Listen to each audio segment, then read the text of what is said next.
Okay, we're back. Today we're going to talk about observer pattern. If you're new to this playlist or new to this channel, in this playlist we're talking about all of the patterns in this book. Head first, design patterns. So it's something like 12-ish patterns. One by one we'll go through them. So if you're not already subscribed, be sure to subscribe so that you won't miss the next pattern. But now, let's get into the observer pattern.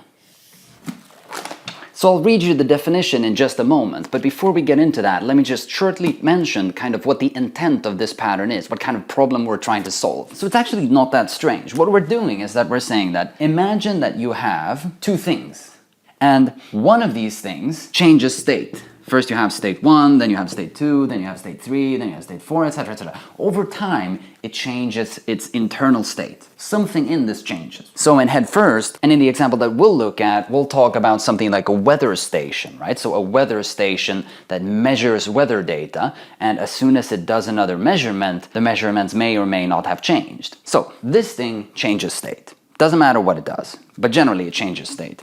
And then we have this other thing, and this thing wants to know, for some reason, about the state that this has. And your alarm clocks may be going off and you say that that sounds like introspection, like feature envy, like maybe this object is super concerned about the internals of this object. That's not what we're after here. What we're saying is that this object, for some reason, needs to know whenever this object changes its state. That's not an absurd situation, right? Could totally happen. Think about the weather data example, right? So this is a subscriber. This is some kind of, for example, in this example, display that wants to know when the data here has changed. Think about an RSS feed. This thing is a client, an RSS client, a reader, and it wants to know when a new article has been published. So observer pattern is essentially about push versus pull. So it's about moving from a pull architecture to a push architecture. Now, these words are usually more used in terms of networking architectures and web service and etc. So this is by analogy. But essentially, what would pull be? So this is the subscriber, right? This is the thing that wants to know about the state of this thing.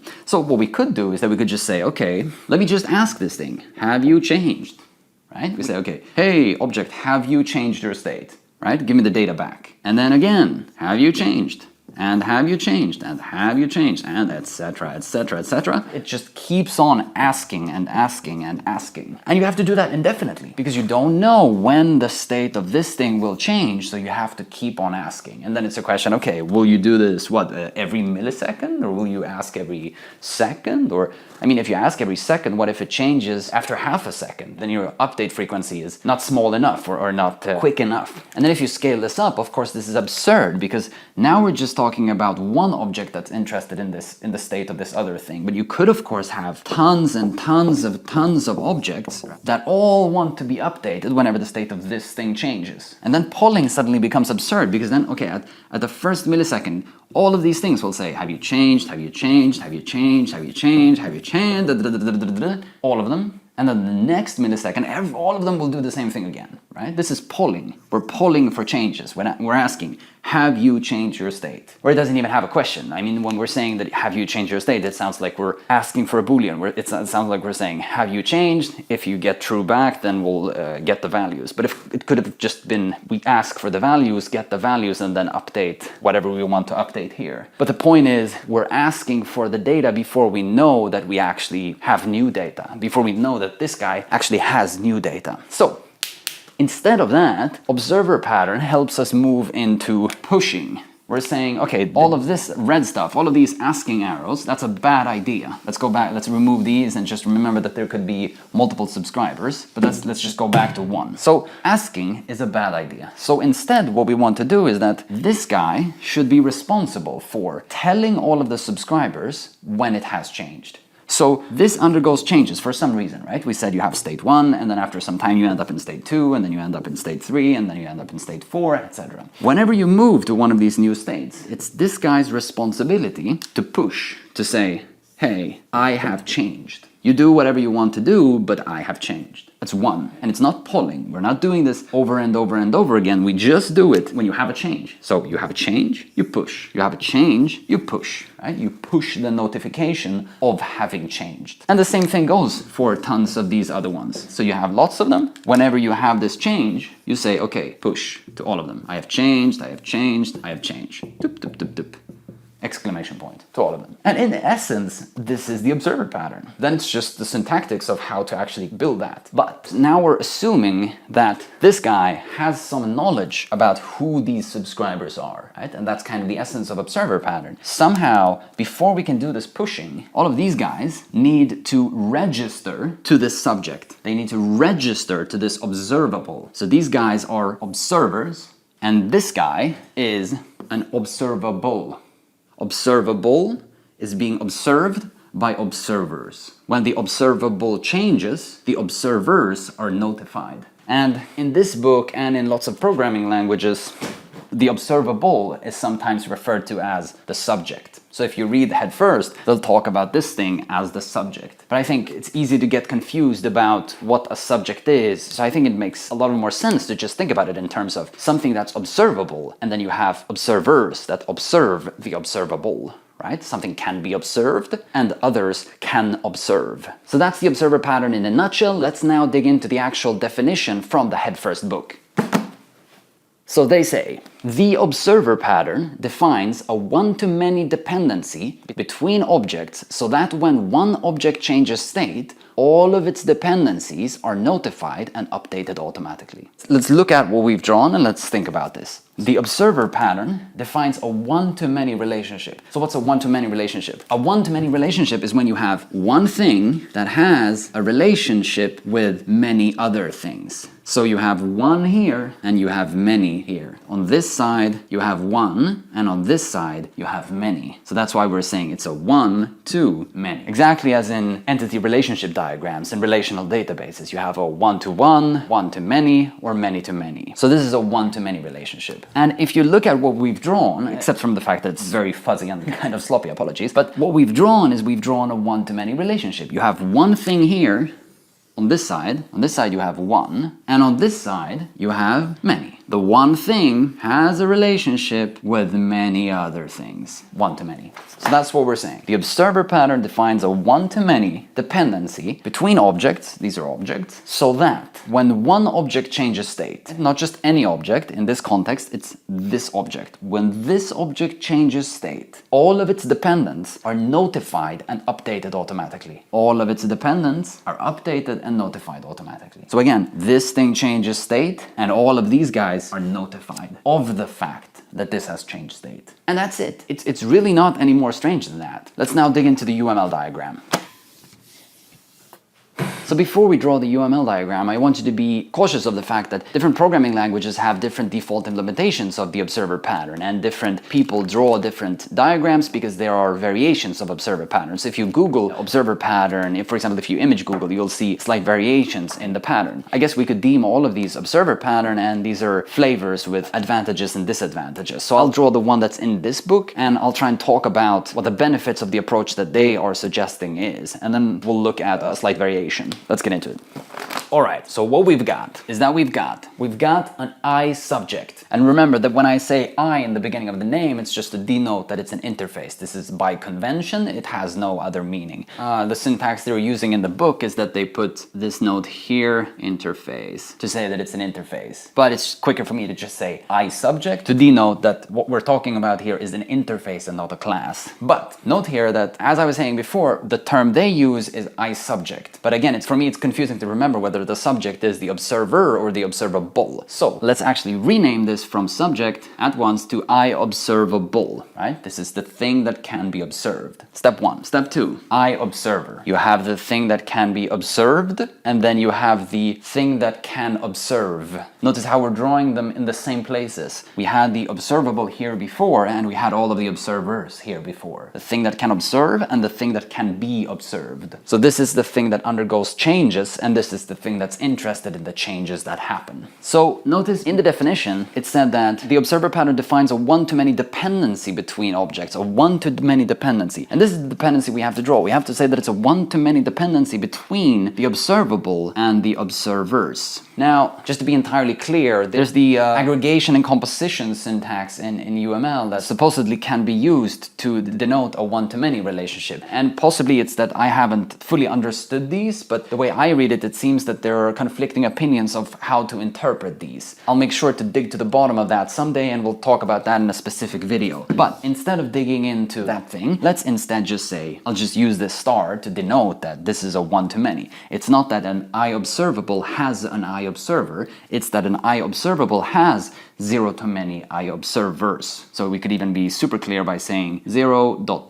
to many. So note that that's in this end. It's not here. It's not that the I observer has 0 to many I observables. It's that the I observable has 0 to many I observers, because we've put it in this end of the arrow. And again, remember that this arrow denotes has-a and this arrow denotes is-a. So we're saying an I observable has many I observers, not is many observers, which actually wouldn't make any sense, but moving on. So these are the interfaces, but then we actually need to have concrete implementations of these interfaces, or concrete things that implement these interfaces. But before we look at those, we have to look at what the actual methods are that we expect I observables and I observers to implement. So I observable, remember, to I observable, we need to be able to register observers so that we can notify them. So that's easy. We just have register. So I'm realizing there's going to be no room for me to spell out all of the names, so I'll diverge from the names that they use in the book, and I'll just say, I'll explain this in a moment, I'll say that the methods that we have are add, remove, and notify. So add takes an I observer, remove takes an I observer, and notify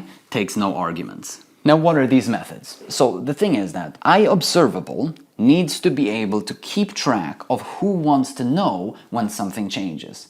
And the things that want to know are observers. So somehow we need to be able to add instances of observers to an instance of an observable. So this is why we have add and remove. So in the book they call these register observer and remove observer. Other common names are register and unregister. But essentially we're then talking about add and remove. We're adding observers to the observable, or we're removing observers from the observable. And then the method notify is essentially the method we can call to broadcast the fact that this has changed to all of the observers. So you have an observable, and when you call add, you add an observer. And then when you call add again, you add another observer. Of course, you pass these observers in. You call add again, add another observer. But then you maybe call remove and pass this one, and that means that we remove this observer. So concretely, the observable has some kind of collection that contains a bunch of observers,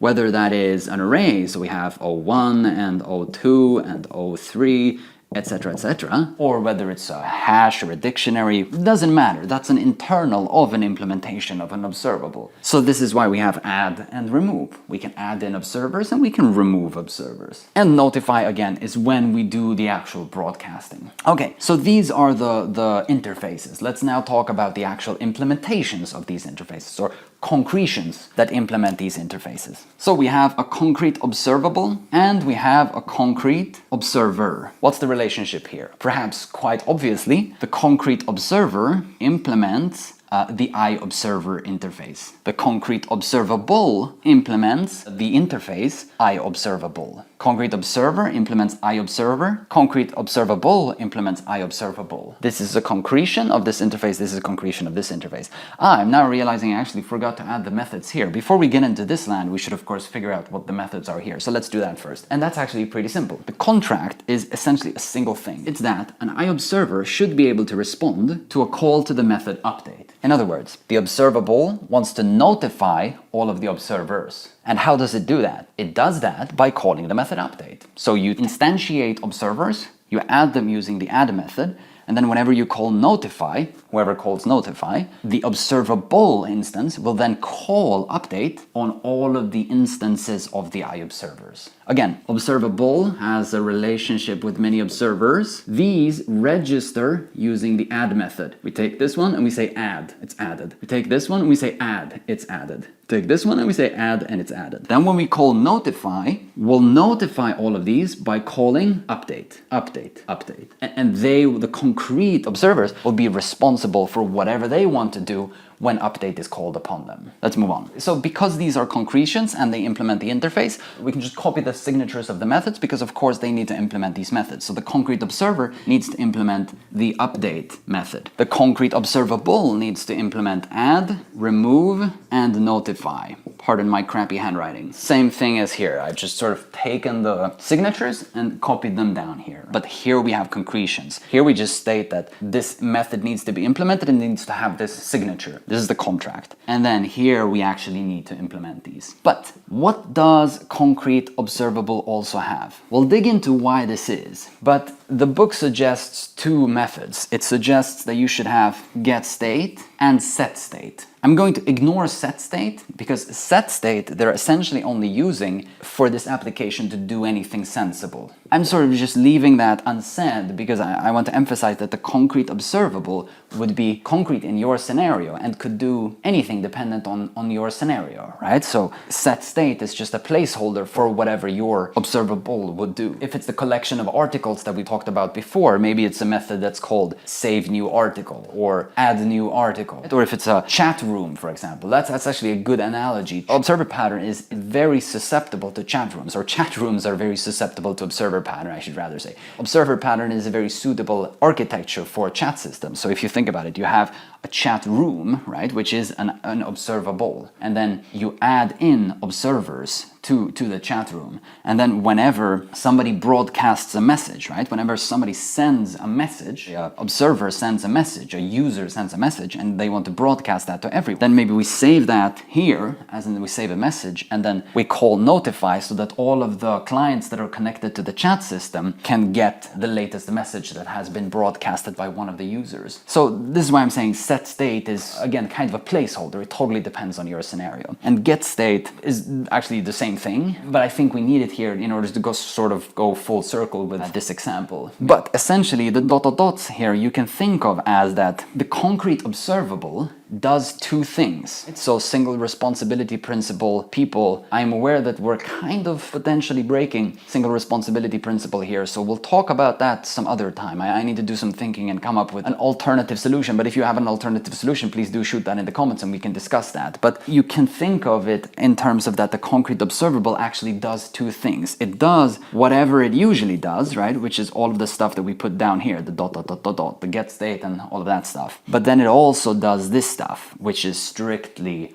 observer stuff. And of course, now I'm sort of going ahead of myself, but what we could do is that we could move the implementation of these methods into here and make this an abstract class rather than an interface. Because now that we're making it an interface, we're forcing the concrete observable to actually implement these methods. But if it was an abstract class, we could have had baseline implementations here and then let the concrete observable do all of this stuff. But let's stick to the book's example for now. Let's not make it overly complicated, but just be aware that it's potentially a bit shady that we're kind of doing two things. So that's that, and the concrete observer may have other methods, but again, that totally depends on your domain, so let's not dig into that now. So I was saying before that people draw different variations of the observer pattern, and some of the variations that you find on the internet stop here. So the pattern essentially looks like this. But the Head First book, actually, they also introduce this arrow. So a concrete observer has a reference to, has a concrete observable. This, for sure, is what struck me as the most strange thing whenever I'm looking at observer pattern. And it's actually not that strange, and it's actually kind of ingenious. It's kind of smart. But again, more people are confused about this. There's actually a Stack Overflow post that asks, what's the point of this arrow? It's obvious that it causes confusion. It kind of also feels strange because when we talk about design patterns, we want to increase abstraction, and usually we want to have dependencies between abstract things, not between implementations. We want to have dependencies between the interfaces and not between concretions. But here we actually have a concretion that have a relationship with another concretion. This concretion has a of this concretion. And then the question is why? So the thing is this. The idea is that when you instantiate a concrete observer, through the constructor, you pass a concrete observable. Through the constructor, when you create an observer, you pass the thing that you want to observe. So it kind of goes two ways.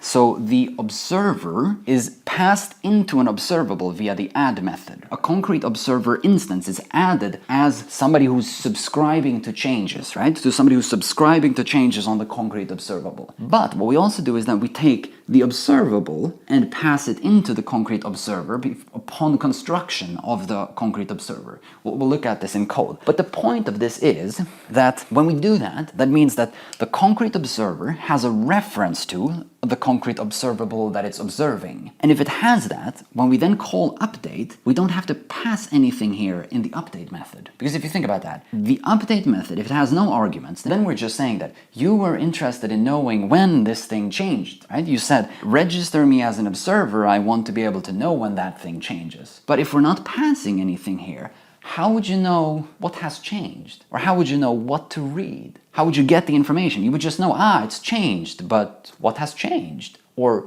how can I read information from it? So that's the point of this arrow. So when we're saying new concrete observer, we pass in an instance of the observable that we want to observe, right? And that's not registering us as an observer. It's not registering us, right? Because registering happens through this method. But what this does is that it allows us to access the concrete observer that has been updated whenever we need to read the updated information. We'll get back to this. So let's flip this over and let's look at a concrete example.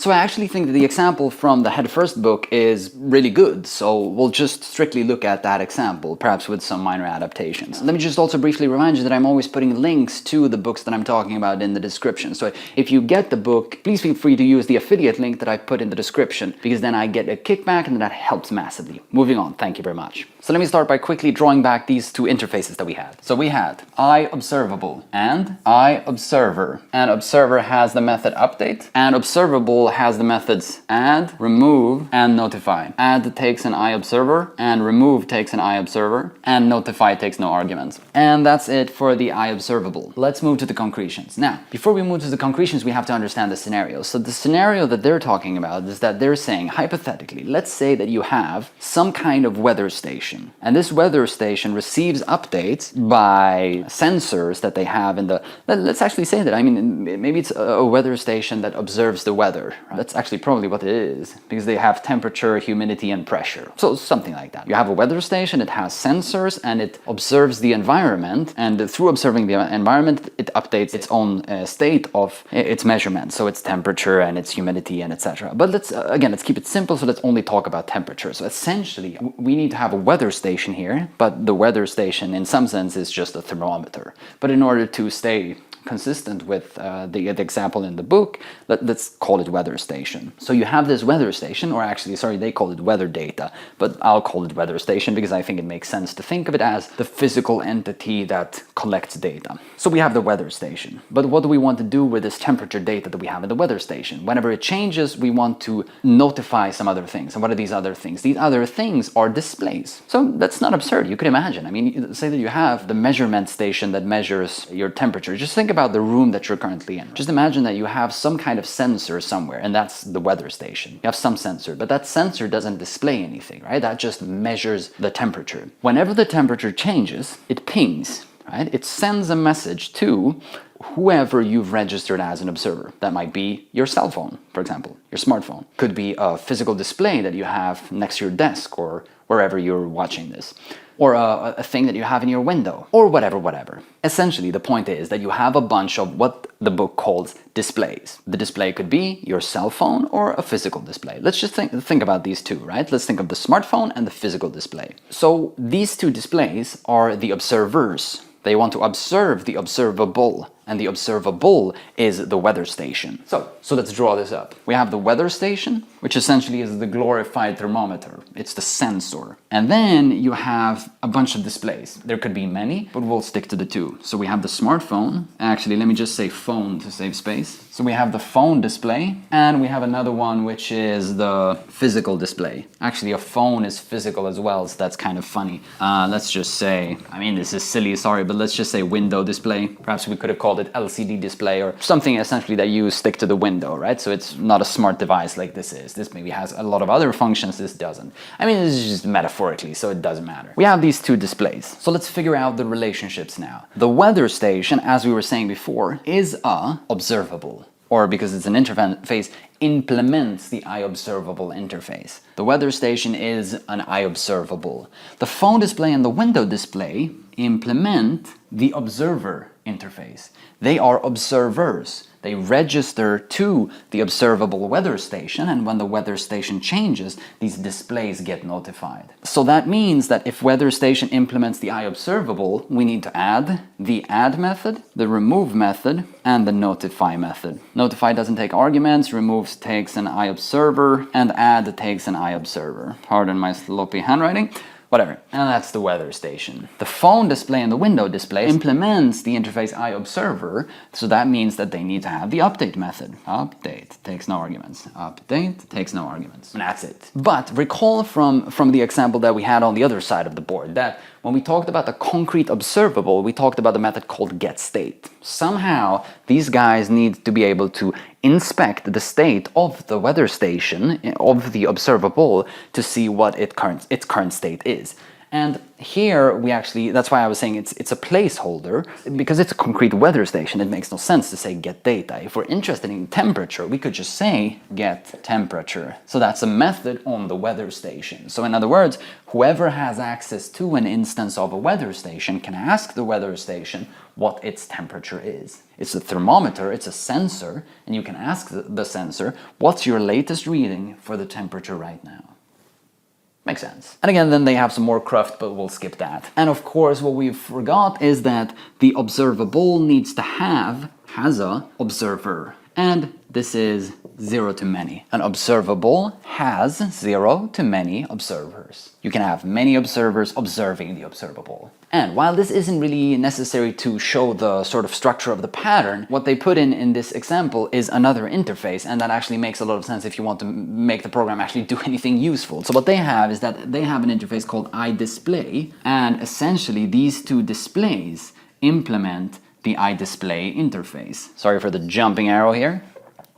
But again, this doesn't matter in terms of the observer pattern. It's just that this is a way they're doing it to say that these displays actually should have a display method as well. So when you call update on these, the internals of the displays are changed, but you're not actually displaying anything. So you have to call display on these particular displays in order to actually display anything. Again, not necessary for the pattern. But what's interesting with this is perhaps the reflection that this was possible because we used interfaces rather than inheritance. Remember, we said before that iObservable, we could have constructed that as an abstract class and then inherit from that. And we could have done the same thing with iObserver. We could make that an abstract class and then inherit from that. But if we inherited from that, remember, right, when you don't have multiple inheritance, you only have one space for inheritance. A child can only have a single parent in object-oriented programming. But when you're using interfaces, you can implement multiple interfaces. So the display can implement the iObserver interface, but it can also implement the iDisplay interface and another interface and another interface if you want to. But that's that about that. So if you start to look at this, take a step back and think about this, it's sort of kind of starting to string together, right? Let's think about the flow of the program. How would this work? You would do what? You would instantiate a weather station. You have an instance of a weather station, okay? It is an observable, so that means it can be observed. So you have the weather station. Then you take the weather station, and then you say, okay, I want to have some displays that are notified whenever the measurements in this weather station change. Of course, we haven't talked about how the measurements in this thing changes, right? That's outside the scope of this diagram. The book gives an example, but let's just not make it too complicated, right? You can just imagine that somehow the state of this thing changes. But you have this weather station, right? The single weather station, the single observable. And then you instantiate a bunch of observers. So you say, okay, let me have the phone display. Here's the phone display. And actually, because this is a class, let me have phone display A and let me have phone display B, right? It's my phone and it's your phone. So these are two observers. And then I have a window display for the kitchen window and office window and right? So observer A, B, C, and D. So a bunch of observers, right? It doesn't matter what type they are of, right? Because they are iObservers. And what you do is then that we call add on the weather station, and we pass all of these. So we call add with this one, shoop, add it in. We call this one, add it in. And we call with this one and add it in. So then the weather station now has some kind of collection, and the collection contains all of these. Now, what I didn't say is that when we instantiated these, we talked about this briefly before, when we instantiate these, we need to also pass a reference to this guy. So the observers need to know about the observable. So actually, I think it makes sense to start to look at actual code. So hopefully we can fit in this space. I'll try. So we start, let's redo the same thing. We instantiate the weather station. Weather station, let me just call it station. Variable name is a new weather, my God, room station. Whew. So we have a weather station called station, that's a new weather station. Then what? Then we instantiate a display. So let's instantiate a phone display. I'll only do one display, but I think you can generalize and figure out how it works for the other displays. So let's say we have a phone display. So we instantiate a phone display, let's call it just display, and it's equal to a new phone display. And here's the kicker. It's a phone display, but in the constructor, we pass what? We pass the station. So super tiny, station. So we instantiate a phone display, and in the constructor we pass an instance of a weather station. And we're doing that, remember, we're doing that because the display somehow must be able to look at the weather station and figure out what the current state of the weather station is. Not because it's polling, not because it's asking whether the state has changed. That's what we're solving with observer pattern. But because when it knows that the state has changed,